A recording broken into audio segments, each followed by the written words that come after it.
इतनी बड़ी मेजॉरिटी के साथ जब आएंगे तो उसके खित्ते पे क्या असरात होंगे। अब कई लोग ये कह रहे हैं जी, मुझे तो ऐसे लग रहा है कि जैसे पाकिस्तान के अंदर खौफ आ गया। और एक मरतबा उनको फिर बहुत भारी मैंडेट से नवाजा जा रहा है। कैसा होगा साउथ एशिया तीसरी दफ़ा ज़्यादा वोटों के साथ या ज़्यादा पावर के साथ जब मोदी जी आएंगे। तीसरी मरतबा ये लग रहा है एक बज़ाहिर के नरेंद्र मोदी साहब जो है वो अगर बनते हैं वज़ीर आज़म तो ये बड़ा तीसरी मरतबा उनका ये टर्म होगी। अब एक कितने ताकतवर मोदी जी जो इससे पहले पाकिस्तान के ख़िलाफ़ किसी अर्ज़ाशाही से बाज नहीं आते, पाकिस्तान को दबाने की कोशिश करते हैं, आज़ाद कश्मीर में घुसने की कोशिश करते हैं। राजनाथ साहब के बयानात मौजूद हैं कि जब हम दोबारा आएंगे या जब हमें ताकत मिलेगी तो फिर हम फला तरीका करेंगे। लेकिन पाकिस्तान के रेफरेंस से वो ये बात करते हैं और ये बात उन्होंने अवाम के दिमागों और दिलों में डाल दी है कि अगर इंडिया के अंदर या कश्मीर के अंदर कहीं पे कोई दहशतगर्दी का वाक़या होता है तो हम घुस के मारेंगे। सो वो ये नैरेटिव के जरिए पाकिस्तान को देख रहे हैं। वो ये इसलिए नज़र आ रही है कि बजट होना है बड़ा टफ। बजट के अंदर बहुत से ख़तरनाक किस्म के इकदाम होने हैं जिसकी वजह से आवाम के ऊपर बड़ा प्रेशर पड़ेगा। जो उन्होंने इस पॉलिटिकल डिस्कोर्स के अंदर जो सबसे बड़ी चीज़ की वो यही कहा कि हम कश्मीर ले लेंगे। तो उन्होंने इसको क्या तरीकाकार इख्तियार करना पड़ेगा, क्या सफारती तौर पर कोई नए एवेन्यू तलाश करने पड़ेंगे। और जो उनके वादे होते हैं खासतौर पे जो अपने जो मैनिफेस्टो के अंदर लेके आते हैं, मिसाल के अंदर उन्होंने कहा कि हम राम टेम्पल बनाएंगे अयोध्या में, उन्होंने वो भी बनाया है। उन्होंने कहा हम 370 और 35A को रिवोक करेंगे, उन्होंने माजी में वो भी कर दिया। हेलो फ्रेंड्स, जय हिंद। हिंदुस्तान स्पेशल में आपका स्वागत है दोस्तों। लोकसभा चुनाव 2024 के नतीजे कल यानी 4 जून को घोषित होंगे, लेकिन उससे पहले तमाम एग्जिट पोल ने भविष्यवाणी की है कि देश में एक बार फिर मोदी सरकार बनने जा रही है और नरेंद्र मोदी लगातार तीसरी बार प्राइम मिनिस्टर बन सकते हैं। उधर एग्जिट पोल में प्राइम मिनिस्टर नरेंद्र मोदी की सत्ता में वापसी की भविष्यवाणी पर पाकिस्तान कांप रहा है। पाकिस्तान को अभी से डर सताने लगा है कि प्राइम मिनिस्टर मोदी उनके खिलाफ आक्रामक नीति अपनाएंगे।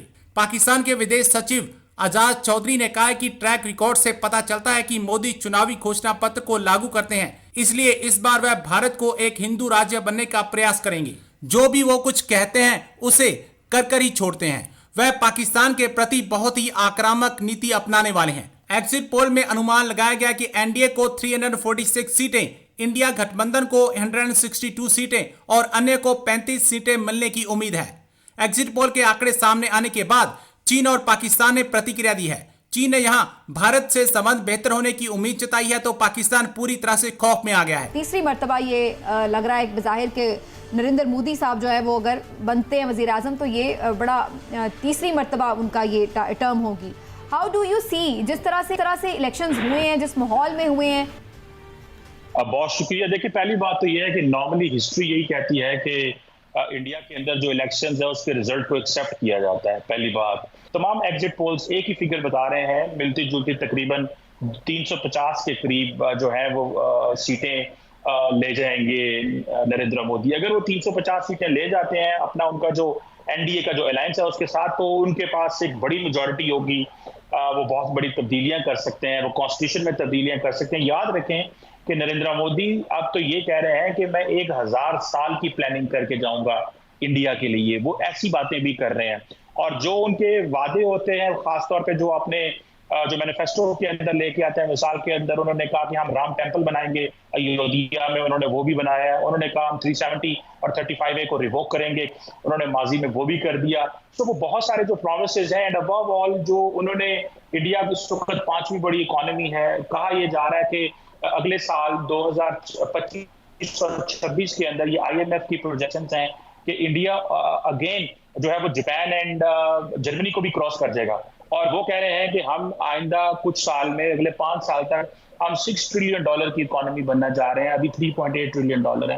तो वो जो बहुत सारी जो ग्लोबल एक स्टेज ये तो आपने वैसे इंडिया के रेलेवेंस में तो बात ये बताई है कि वो उनके लिए तो इसका मतलब है कि बड़ा अच्छा उनका टेन्योर रहा है। पाकिस्तान के तनाजुर में भी थोड़ा बताएं, पाकिस्तान के लिए आपको लगता है कि उनकी कई पॉलिसी में कहीं चेंज आएगा या जिस तरह भी उनके टेन्योर्स हमने देखे हैं वही कंटिन्यू रहेगा? देखिए, पाकिस्तान के हवाले से नरेंद्र मोदी की बड़ी क्लियर पॉलिसी रही है।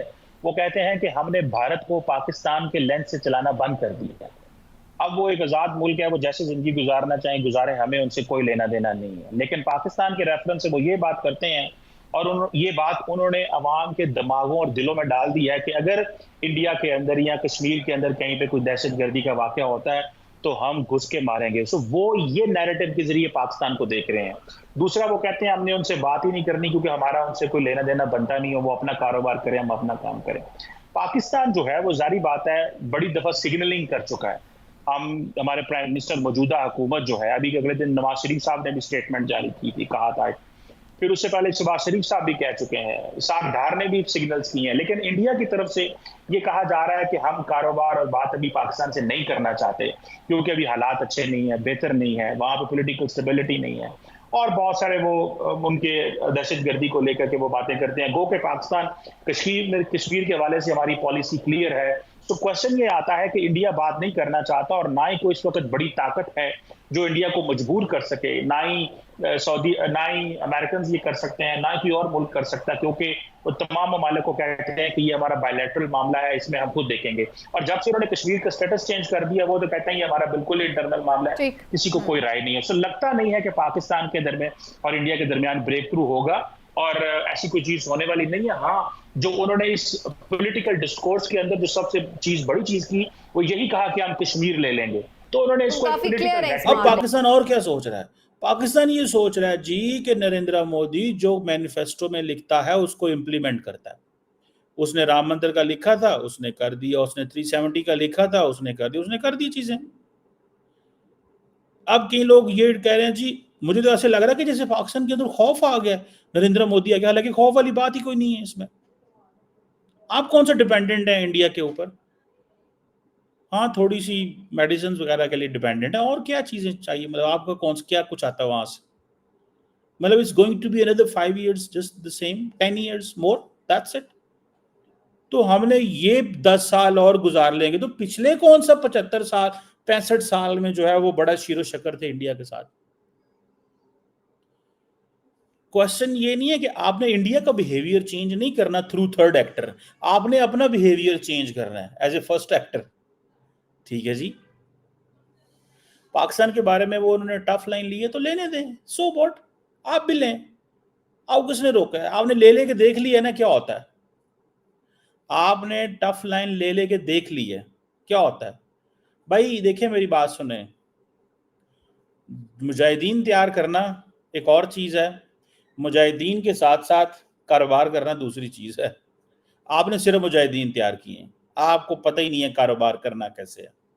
आपके वजीर आजम ने ये कहा है कि वो जो पेपर वर्क तैयार करना होता है to convince the Saudis and Emiratis to come in Pakistan, वो आपको आता ही नहीं है। आपके मिनिस्टर ऑन टीवी कह चुके हैं कि हमारा जो स्टेट मशीनरी है उसके पास कैपेसिटी नहीं है कि हम उसको कहें कि आके हमारे लिए पेपर वर्क तैयार करें ताकि हम दूसरे मुल्कों को कहें कि यहाँ पे बिजनेस किया जाए। हमारे पास वो है ही नहीं है।